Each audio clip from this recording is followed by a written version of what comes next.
Valentine's Day, 1998. I remember that day when I asked you to be my Valentine. The special bond that I felt was going on between us was increasing, and I wanted to take that to the next level. I remember the look on your face, the happiness and excitement of the day we spent together, drained from your face like water running down a plug hole. You said no. I loved you. You know I did, so why would you do this to me? Why? I remembered when you walked away into the crowd of lovers. I sat on the bench, crying. I walked home on my own.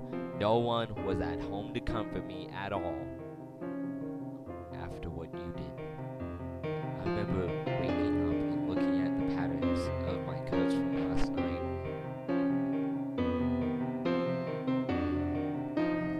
The blood on the carpet was still there from last night. The writing on my bedroom walls was still there. Why? The writing said, all written in blood.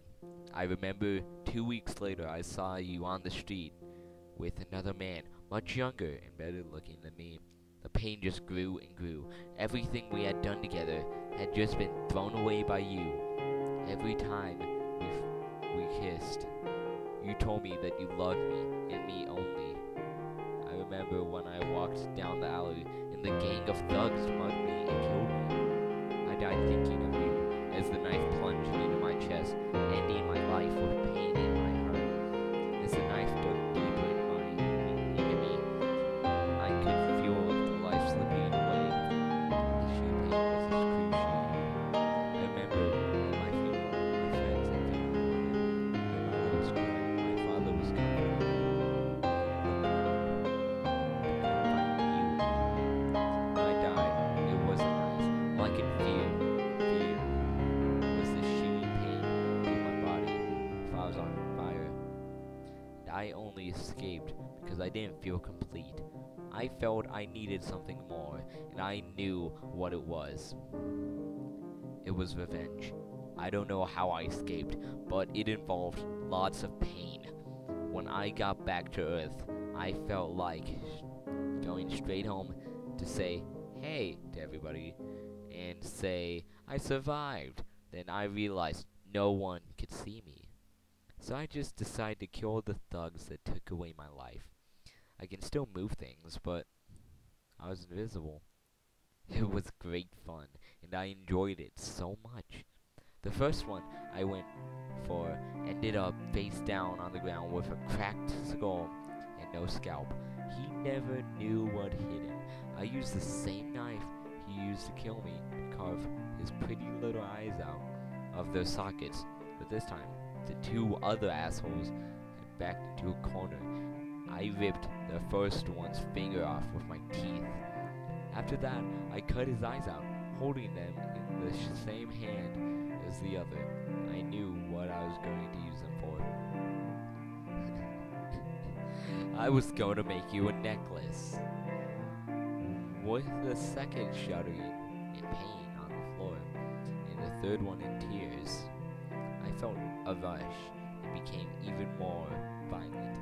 I cracked his jaw with the first uppercut and dislodged his head from his body with the second.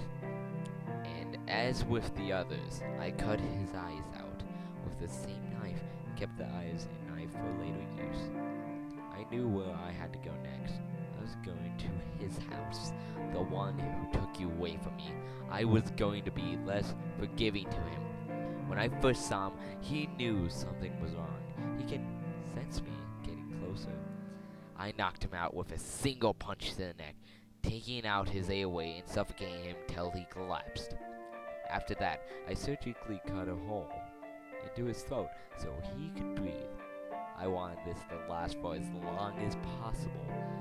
He choked up blood and started to wake. On the verge of death, it appeared he could see me. He knew who I was. But you're dead, he shuddered. He was so wrong.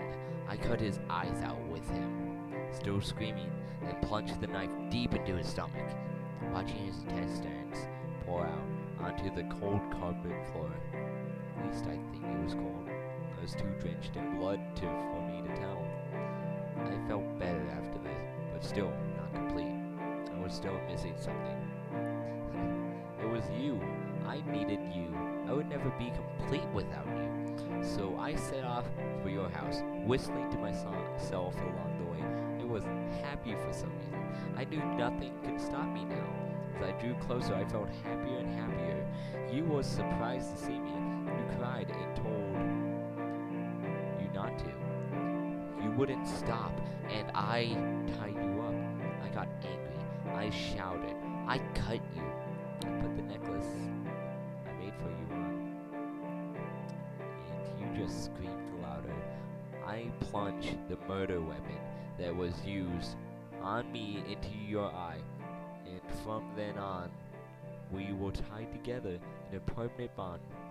No one would separate us. I was happy now.